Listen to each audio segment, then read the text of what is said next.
नमस्कार दोस्तों, मैं पूजा मगर एक बार आपका फिर से स्वागत करती हूँ पायस आयुर्वेदा में। साथ ही मैम का भी हम स्वागत करते हैं। मैम, हम ये जानना चाहते हैं कि आजकल जो फिटकरी है, वो हमारे बेसिक स्किन केयर में बहुत चल रही है।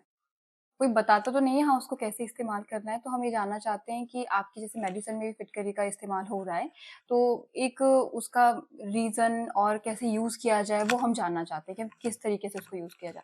हुँ, हुँ, हुँ। फिटकरी और सफाटिका है ना? पहले भी बहुत लोगों को सुना है ना? कई बार लोग बताते हैं कि भई ये राहु का अगर आप पे प्रभाव है तो हुँ, फिटकरी हुँ। को ऐसे यूज़ करें, हाँ जी। है ना? और फेस पैक और उस हाँ चीज़ जी। सब चीज़ों में जी। कई लोग इसको दंत मंजन में भी इस्तेमाल करने जी। को बोलते हैं।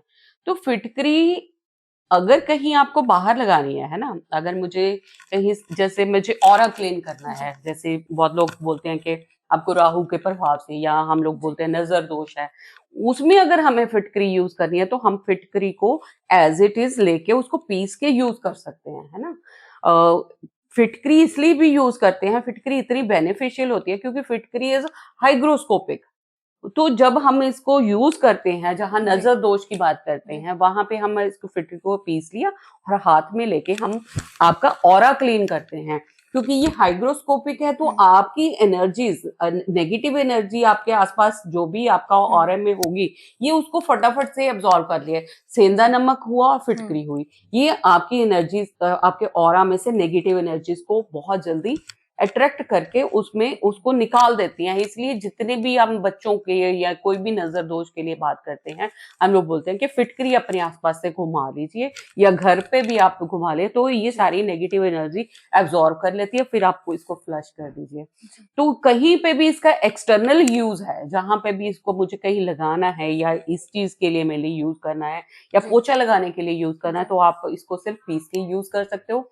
जहाँ पे भी आपने इसको मेडिसिनल उसके लिए यूज़ करना है, तो इसका जैसे इसको फिर इसकी भस्म बनती है। इसको जी। हमें फिटकरी को जैसे आप पीस लीजिए, उसको थोड़ा कढ़ाई में जी। गरम करते जी। हैं, जैसे टंकन को भी जी। हम लोग यूज़ करते हैं, तो उसको आपने खील बना लेनी है इसकी हुँ। फिटकरी की। ये फूल जाती है, हुँ। फिर उसको पीस के आपको छान के फिर उसको यूज़ करना चाहिए। ये दंत रोगों के लिए जितने भी हमारे जो ब्लीडिंग होती है, जी। गम्स वीक हो जी। जाते हैं, जी। दाँत हिलना शुरू हो जाते हैं, तो वहाँ पे भी स्फटिका का सबसे अच्छा यूज़ है। पर वहाँ पे आपने यूज़ कैसे करनी है, भस्म बना के करनी है। मैंने भी बहुत लोगों को देखा है, वो ऐसे ही बता देते हैं। जी। तो मेरा यहाँ पे गाइड करने का मतलब ये है, कहीं पे भी आपको मुँह में अंदर लेके जी। जाना है, अपने गार्गल्स करने हैं या अपने दाँतों पे यूज़ करनी है, तो आपको फिटकरी की भस्म ही यूज़ करनी है। जी। आपको कहीं लेप लगाना है तो आप एज़ इट इज़ यूज़ कर सकते हो। जी। इंटरनल यूज़ इसका भस्म ही यूज़ होती है।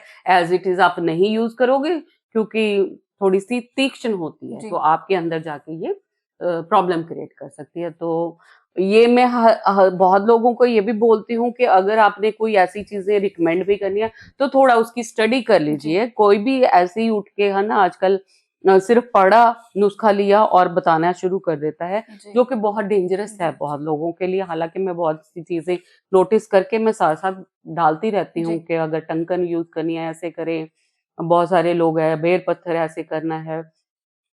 बताती रहती हूँ मैं, पर फिर भी मैं लोगों को ये ज़रूर बोलना चाहूँगी कि अगर आपको इन्फॉर्मेशन पूरी नहीं है, तो प्लीज़ शेयर मत किया कीजिए, है ना? जी। क्योंकि हर एक के लिए नुकसानदायक हो नुकसान। सकती है। हुँ।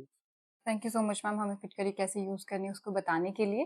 Thank you so much. साथ ही आपकी और क्वेरीज़ रहती हैं, तो आप मैम से ज़रूर बात कीजिएगा। मैम का नंबर नीचे हमने मेंशन किया हुआ है, आप मैम को कॉल कीजिए और साथ ही पायस आयुर्वेदा को भी फॉलो कीजिए। Thank you so much.